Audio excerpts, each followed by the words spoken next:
Mainit na pinag-uusapan po ngayon, lalo na po sa mga kapatid nating Muslim, at yung iba ay nanawagan kay Senador Robin Padilla na aksyonan daw ito.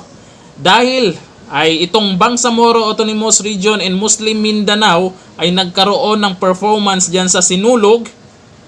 Dyan sa performance nila ay itinaas nila ang rebulto ng Santo Niño. May mga kapatid tayong Muslim na nagre-react dyan na meron silang sinusunod sa paniniwala nila.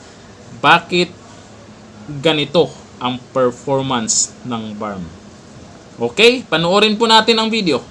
This time, ladies and gentlemen, from the BARM, or the Bangsamoro Autonomous Region in Muslim Mindanao,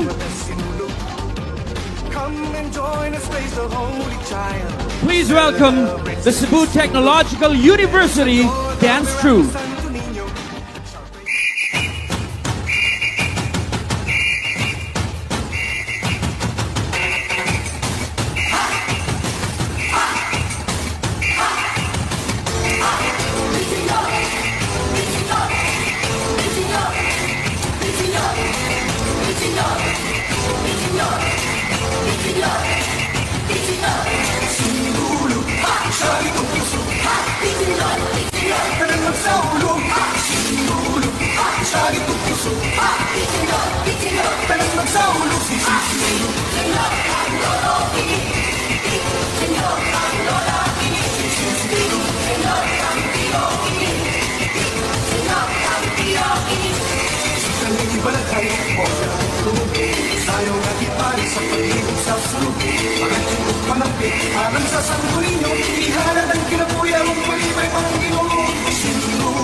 Ito lang ang tanong dyan, yung nagpe-perform kung mga Muslim talaga dyan.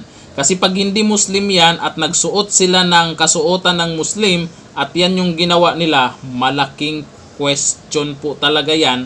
Dahil kahit papano, kailangan din nating respetuin ang paniniwala ng mga kapatid nating Muslim.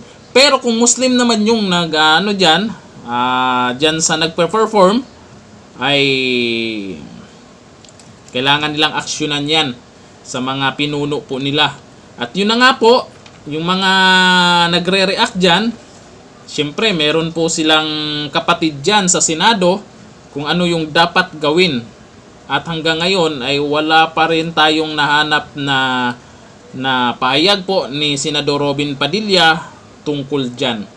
Sa tingin nyo po, sa mga kapatid nating Muslim, tama ba o mali yung ginawang performance ng BARM po dito na nakasuot po sila ng kasuotan ng Muslim at inaangat po ang rebulto Santo Niño po ng mga Katoliko?